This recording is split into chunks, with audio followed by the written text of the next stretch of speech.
Si vous ne comprenez pas comment le processus fonctionne derrière le voile, vous risquez souvent de vous perdre dans le processus. Nous sommes des êtres multidimensionnels et même nos processus de pensée sont multidimensionnels et nos esprits ont également la capacité de se fondre avec des informations de l'univers dans d'autres endroits et même dans d'autres dimensions.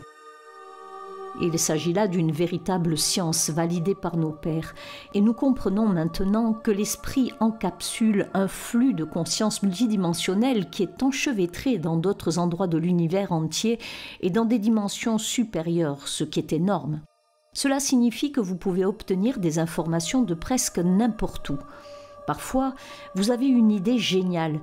Mais ce qui s'est vraiment passé, c'est que vous avez téléchargé cette idée, que l'information existait déjà, que vous étiez sur les mêmes fréquences que cette information et que vous avez pu la capter, la télécharger et que vous avez eu la chance de pouvoir la discerner. C'est pourquoi lorsque vous avez de bonnes idées, vous ne devriez pas vous contenter de dire « Oh, c'est une excellente idée » et de l'oublier dans les 5 minutes qui suivent, de vous éloigner et de ne même pas l'écrire et de ne plus y penser.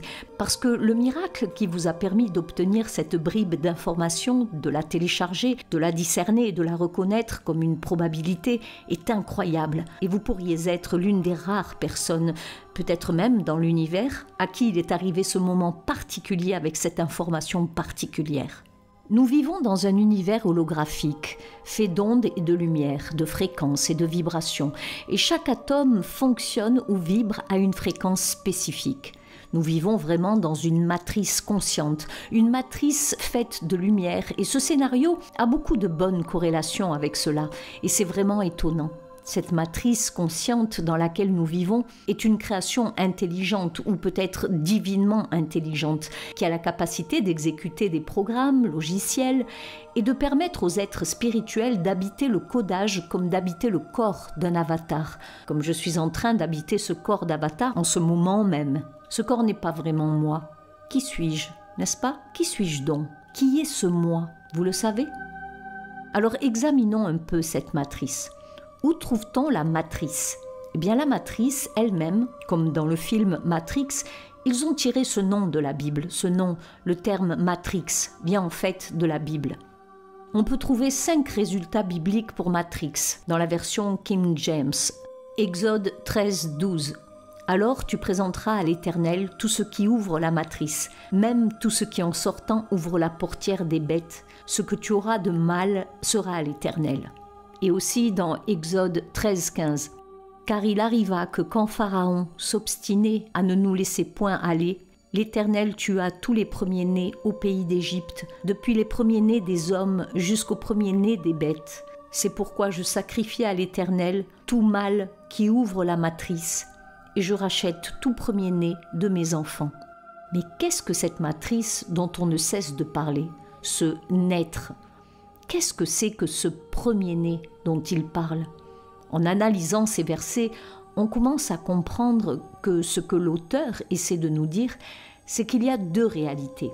Une réalité dans laquelle vous vivez et qui est artificielle, en d'autres termes, c'est un code de programmation, c'est une réalité codée. Et ensuite, pour accéder à la vraie réalité, vous devez naître. Vous devez naître, en d'autres termes, vous devez sortir de l'utérus, vous devez vous réveiller. Et c'est vraiment ce qu'il s'agit de faire, vous élever à un niveau de conscience plus élevé. Que signifie la matrice dans la Bible? La matrice est un utérus. Et que fait un utérus? Il donne naissance. Il l'ouvre, c'est ce qui s'ouvre. Nous parlons donc d'une naissance. Ainsi, lorsque vous quittez la matrice, selon la Bible, vous naissez à nouveau. Vous naissez à un niveau supérieur de pensée, à un niveau supérieur de connaissance. Vous devenez conscient de ce qui se passe réellement. Vous accédez à un autre niveau de conscience. Je crois que la conscience humaine vient de dimensions supérieures, qu'elle descend et qu'elle est encapsulée dans cet esprit. Une fois que vous comprenez cela, vous réalisez que vous n'êtes qu'un segment, que votre présence dans ce corps est comme un segment numérique dans une radio, un canal radio, une station de radio. En d'autres termes, c'est comme si je possédais une station de radio et que j'émettais des signaux radio et que les gens captaient ces signaux. Ça pourrait être à la fréquence 99.1, la fréquence que j'ai encapsulée de la conscience universelle, ou alors la fréquence 99.2, où une autre personne serait à la fréquence 99.3. Donc nos avatars sont réglés sur ces fréquences spécifiques, et nous captons ces fréquences. Nous animons ces corps et nous sommes en train d'opérer. Mais la chose à propos de ces corps, c'est que ces corps, ces avatars, sont élaborés avec un code de programmation. Ils viennent avec de l'ARN, ils viennent avec de l'ADN.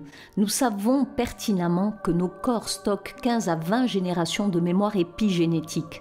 Et nous arrivons ici codés avec des souvenirs et des informations de nos ancêtres dans notre corps, et il est compliqué de s'en défaire.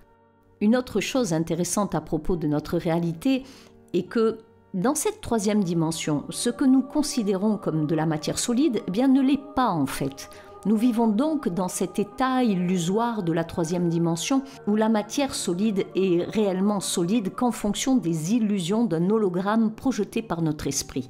Je m'explique. En physique, on a découvert que tout ce qui existe dans la troisième dimension existe en tant qu'onde. Nous ne pouvons pas les voir parce que nous ne voyons qu'un petit pourcentage du spectre lumineux. Mais ce sont des ondes de lumière et ce que je veux dire est que tout existe sous forme de particules, d'atomes, de quartz, de leptons, etc. Tout existe en tant qu'onde de lumière.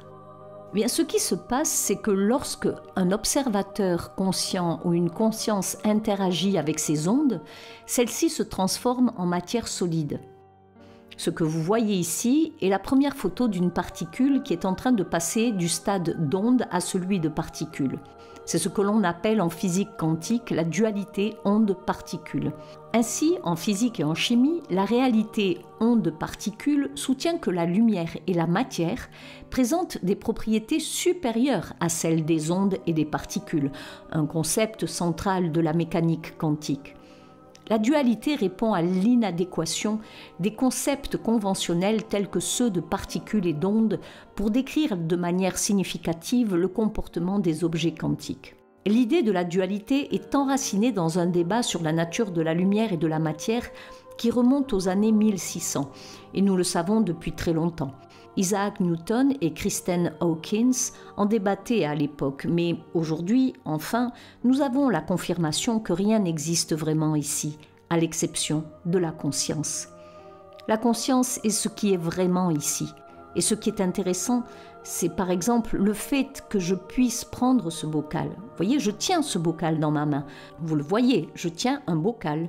Mais la seule chose qui empêche ma main de passer à travers ce bocal, c'est que, comme nous le savons, les atomes sont essentiellement constitués d'espaces vides. Ce qui se passe ici, c'est que les atomes de mes doigts, la fréquence électromagnétique autour des atomes de mes doigts, repousse l'électromagnétisme des atomes de ce bocal. Et donc ce qui se passe, c'est, je pense que je tiens ce bocal, mais je ne le tiens pas.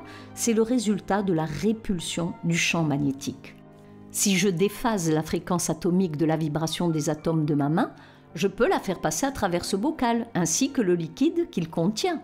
Et cela sans problème. Ma main serait même mouillée. Je la ferai passer à travers. Nous savons donc que ce qui est ici est vraiment illusoire. Mais l'avantage de savoir cela est de comprendre qu'il y a une superposition. Tout n'existe qu'en tant que probabilité jusqu'à ce qu'elle collapse en une réalité. C'est ce qui est important dans ce que je dis. Votre réalité n'est pas fixe. Votre destin n'est pas codé et fixé. Il peut être changé. Il peut être modifié. Nous vivons dans un hologramme projeté. Nous vivons dans une création. On le retrouve dans la Bible, le Coran, les tablettes sumériennes. Nous vivons dans un univers créé. La supersymétrie et la gravité quantique ont été découvertes par le professeur James Gates de l'Université du Maryland. Il a découvert avec son équipe de physiciens que nous vivons dans une matrice de programmes et que le code qui permet à cette matrice de se former et de fonctionner est exactement le même que celui qui fait fonctionner les moteurs de recherche et les sites web sur votre ordinateur et votre téléphone. Nous vivons dans un code. Cela n'est pas très étonnant. Ce qui est en haut est en bas. Nous avons dupliqué ce qui est déjà à l'intérieur de notre système de traitement. Nous l'avons simplement reproduit en créant un site web, en créant un site internet. Vous savez, en créant des téléphones qui fonctionnent avec le même codage et la même programmation. C'est un type spécial de codage appelé code correcteur d'erreurs. Et nous vivons exactement dans le même système d'un point de vue biologique. Mais tout, y compris notre corps, existe en tant qu'onde de vie.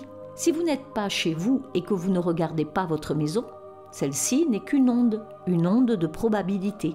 Cette onde a une fréquence spécifique. Ainsi, lorsque vous la regardez ou que quelqu'un d'autre la regarde, ces ondes se concentrent sur cette même fréquence. Et cette fréquence est verrouillée dans une forme particulière et spécifique de la structure.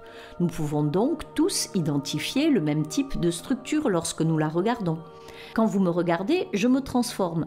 Nous transformons notre fonction en ce corps d'avatar qui a une apparence très similaire. Et peu importe qui me regarde, même si les gens voient les gens légèrement différents, je suis très similaire, peu importe qui me regarde.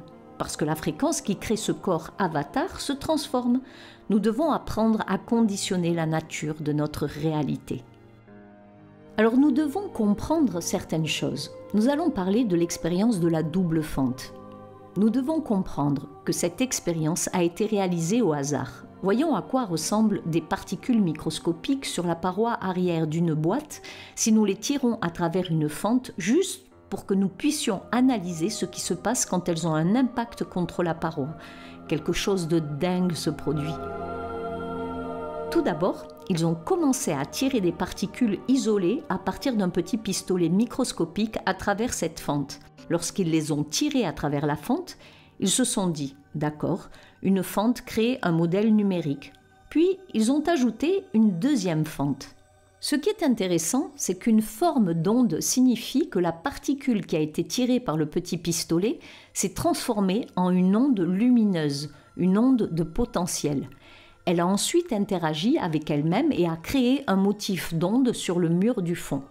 Les scientifiques se sont alors dit « Comment est-ce possible de tirer sur des morceaux de matière solide et de créer un motif d'onde? Ce n'est pas possible. » Ils ont donc pris une minuscule caméra microscopique qu'ils ont placée dans l'appareil de visualisation pour voir ce qui se passait.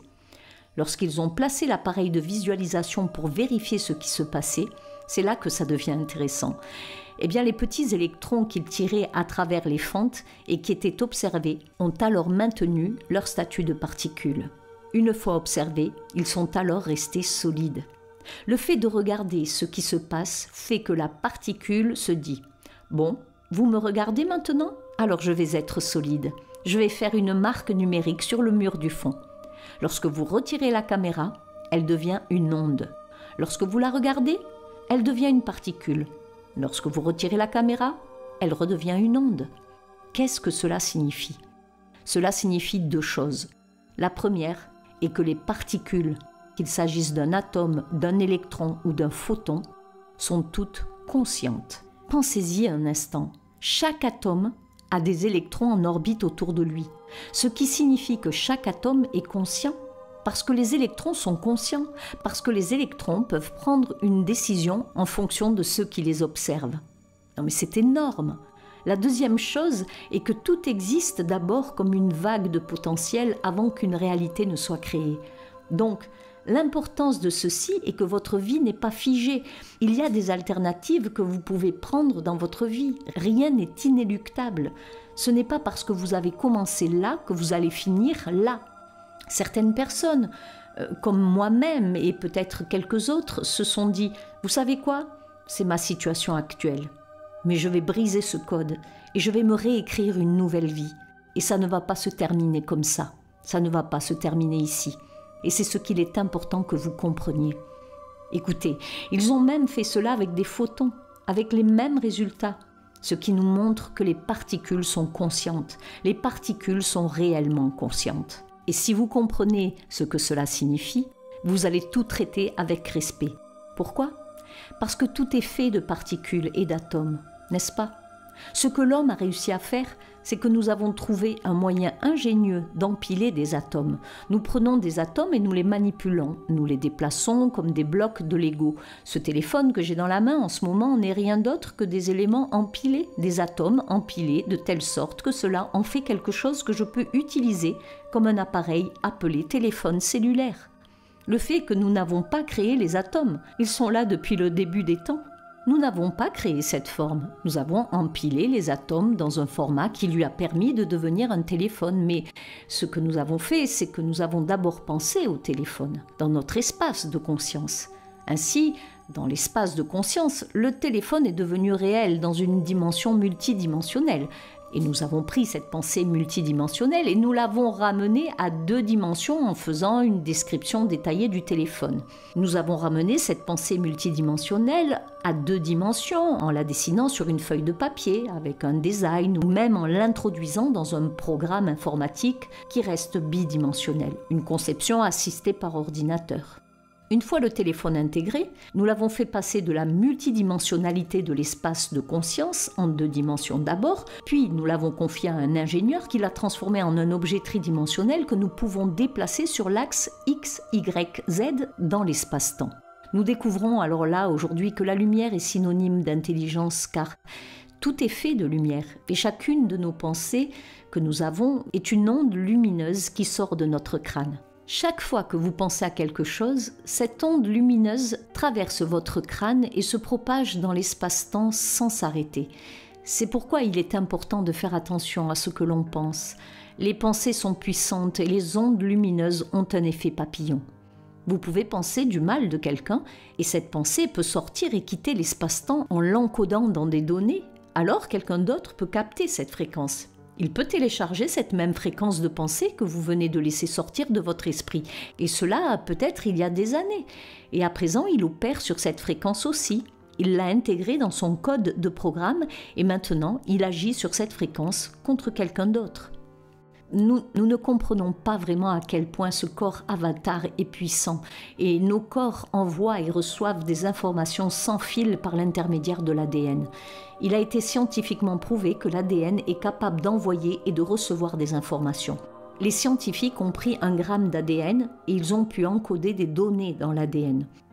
Un scientifique nommé George Church avait un livre électronique avec des pages, des graphiques, etc.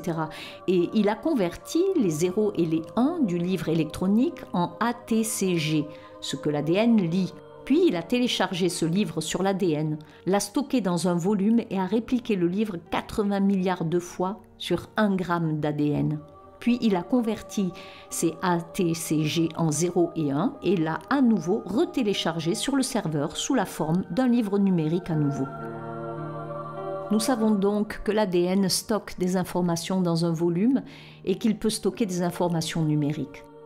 Un corps humain peut stocker 13,8 milliards d'années de données, ce qui correspond à peu près à l'âge de l'univers. Chaque personne est donc un réservoir ambulant de connaissances et d'informations stockées à l'intérieur même de son corps, dans l'ADN. Aujourd'hui, les chercheurs ont découvert que les atomes peuvent également stocker des informations. Ainsi, chaque atome de votre corps stocke des informations en ce moment même. En fait, ils n'attendent que d'être débloqués et vous pouvez y accéder par le biais de la conscience. Nous regardons alors les ondes lumineuses et il est important de les comprendre parce que nous devons aussi parler d'entrer dans une haute fréquence. Vous entendez des gens dire qu'il faut être dans une fréquence plus élevée, vibrer à une haute fréquence, et personne ne comprend vraiment ce que c'est. Beaucoup de gens ne peuvent même pas visualiser ce que c'est. Vous regardez ici l'onde lumineuse et vous regardez la longueur d'onde et l'amplitude du champ électrique et l'amplitude des champs magnétiques. Ces champs se propagent avec l'onde lumineuse lorsqu'elle se déplace dans l'espace-temps, y compris les ondes lumineuses qui sortent de votre tête, de vos pensées, de toutes vos pensées. Aujourd'hui, nous savons que la lumière sort de la tête parce que nous pouvons, à l'aide d'électrodes posées sur le cuir chevelu, vous faire penser à des choses et capturer toutes ces pensées dans un ordinateur. Tout comme la série télévisée I Love Lucy des années 1960, eh bien ces ondes radio de cette série sont toujours dans l'espace en ce moment. Elles ont voyagé en dehors de notre système solaire, c'est la distance qu'elles ont dû parcourir à la vitesse de la lumière. Et si vous êtes une civilisation lointaine dans l'espace et que vous avez la technologie pour décoder l'onde radio, qui est une onde de lumière, vous pouvez regarder I Love Lucy. La même chose se produit avec nos esprits. Ainsi, pour atteindre une fréquence élevée, vous devez comprendre que les informations que vous recevez affectent la façon dont votre esprit émet des ondes de lumière et la façon dont votre corps émet de l'énergie et des fréquences. Ainsi, si vous êtes dans un état de peur, de doute, de trouble, de dépression, il s'agit de basses fréquences, d'accord ? Il s'agit de basses fréquences et ce qui se passe, c'est que ces basses fréquences produisent ces différents types de longueurs d'onde et de creux d'amplitude réels, n'est-ce pas ? Vous pouvez donc voir ici cette onde qui se propage sur ce plan. Cette onde est considérée comme une onde à basse fréquence parce que la hauteur et le creux sont très profonds et élevés. Mais la distance entre le creux et la crête suivante est très grande. Cette fréquence est donc ce que nous considérons comme une basse fréquence ou une faible vibration. Nous savons que lorsque vous observez, par exemple, les ondes gamma et la façon dont le cerveau fonctionne et pense lorsque quelqu'un est concentré, vous voyez exactement la même onde, mais elle est très courte et rapprochée. En d'autres termes, la crête et le creux sont proches l'un de l'autre. Et il y en a beaucoup. Cela ressemble presque à une onde cardiaque lorsque vous regardez un électrocardiogramme de quelqu'un, n'est-ce pas? Ainsi, lorsque vous vous concentrez, lorsque vous avez l'intention de faire quelque chose, lorsque vous méditez sur quelque chose en essayant de l'amener dans votre réalité, lorsque vous essayez de mettre de l'action dans une pensée, eh bien le cerveau se met en mode haute fréquence. Les chercheurs ont également découvert que l'amour, le fait de penser aux gens de manière à ce qu'ils soient bénis, le fait de se concentrer sur le service aux autres, tout cela crée une vibration à haute fréquence dans le cerveau. Les vibrations à basse fréquence, mendicité, attente, dépression, doute, peur, et d'ailleurs à la télévision très souvent ils diffusent des informations anxiogènes et sur certains médias même 24 heures sur 24. Parce qu'une fois que vous êtes en mode peur, ils peuvent vous manipuler. Ils peuvent vous manipuler comme une marionnette. Ils ont tout le contrôle sur vous, car le corps veut juste résoudre le problème de la peur, et c'est alors qu'ils apportent de fausses solutions.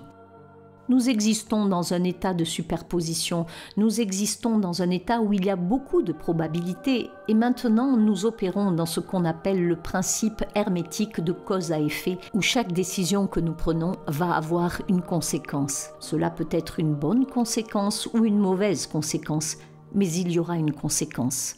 Ainsi, lorsque vous commencez à prendre des décisions et à mettre de l'action derrière des pensées conscientes, vous devez parfois penser à ce qui pourrait être la conséquence potentielle, qu'il s'agisse d'un bon résultat ou d'un résultat défavorable, n'est-ce pas? Et la raison pour laquelle vous avez la capacité de faire cela est que vous existez dans un état probable, dans un état de probabilité. L'avenir n'est pas codé et écrit. Vous pouvez le changer par chaque décision que vous prenez. Il y a des gens qui ont grandi là où j'ai grandi et qui ont décidé de prendre le chemin de gauche et moi le chemin de droite, n'est-ce pas? Ils sont allés d'un côté et moi de l'autre. Et cela ne fait pas d'eux des gens bien ou mal, ni de moi quelqu'un de bon ou de mauvais. Mais ce sont simplement des chemins qui ont été empruntés à ce moment-là. Mais ces chemins mènent à des endroits et à tout moment, on peut commencer à prendre des décisions qui les redirigeront lentement vers de nouveaux chemins. Nous avons aussi cette capacité. Mais comprendre le processus par lequel nous passons pour le faire et comprendre comment il fonctionne est la clé de la manifestation, c'est la clé véritablement. Rappelez-vous que la raison pour laquelle nous ne pouvons pas voir toutes les ondes lumineuses qui émanent autour de nous en ce moment est que nous ne voyons qu'1% du spectre lumineux. Nous voyons seulement le rouge, le vert, le bleu, le jaune, c'est à peu près tout ce que nous avons. Les couleurs de l'arc-en-ciel sont là et c'est tout. Les ultraviolets et toutes ces choses nous entourent et nous ne voyons qu'une infime partie de la réalité. C'est tout ce qui nous est donné, une infime partie. Mais toute sa vibrance et son éclat, nous n'en voyons qu'une petite partie de ce qu'il y a vraiment ici. La loi de la vibration n'est peut-être pas aussi connue que la loi de l'attraction, mais la loi de la vibration sert de fondement à la loi de l'attraction. Pour comprendre cela, il est important de savoir que tout est énergie. La science, par le biais de la physique quantique, nous montre que tout dans notre univers est énergie. Lorsque nous descendons au niveau subatomique, nous ne trouvons pas de matière, nous trouvons de l'énergie pure. Nous sommes faits d'ondes lumineuses, c'est cela la science.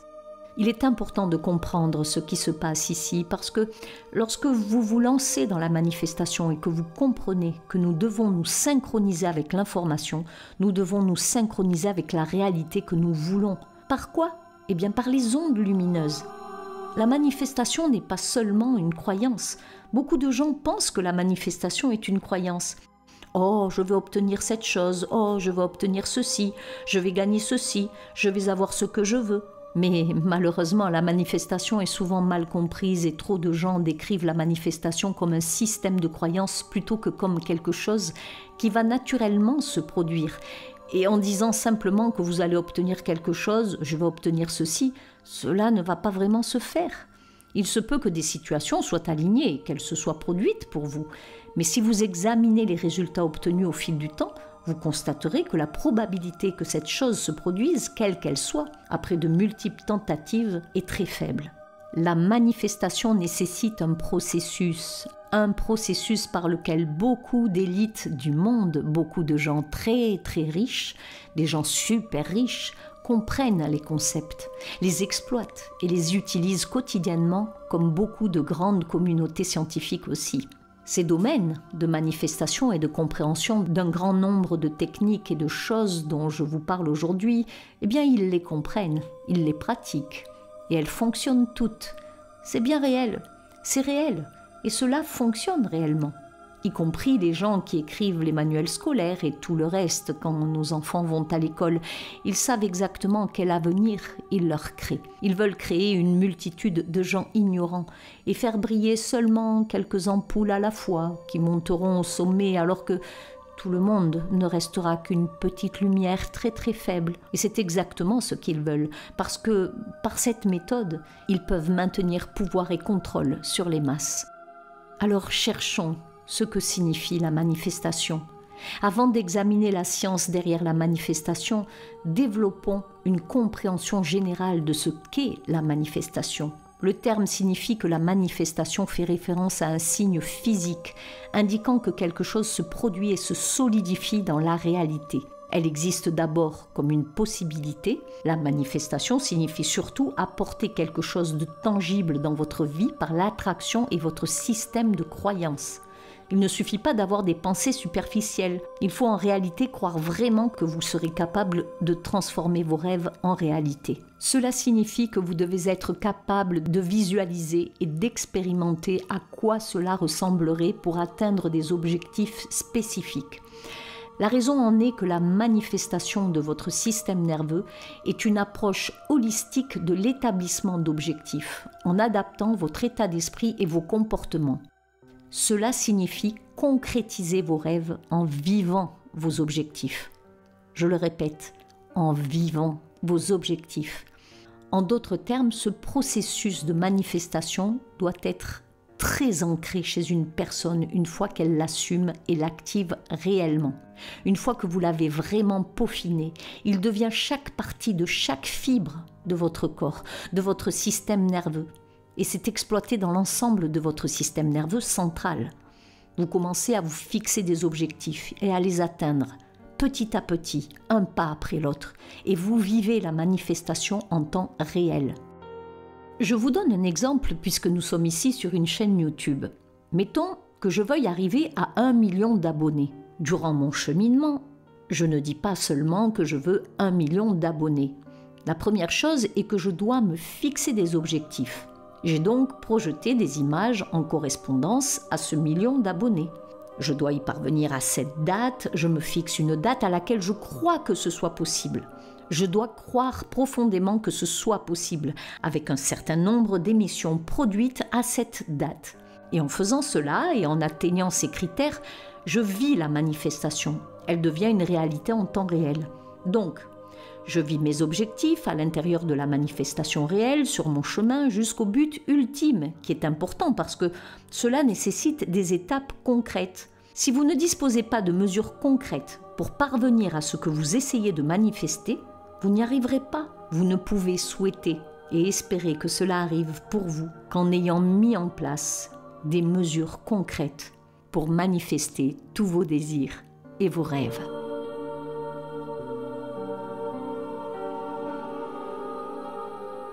Si ce documentaire vous a plu et que vous désirez soutenir mon travail, alors je vous invite à vous reporter dans la section description sous cette vidéo où vous trouverez les liens permettant de me soutenir. Ce sont vos dons et votre générosité qui me permettent de continuer à produire du contenu gratuit sur cette chaîne. Merci pour votre confiance, bien à vous et à très bientôt.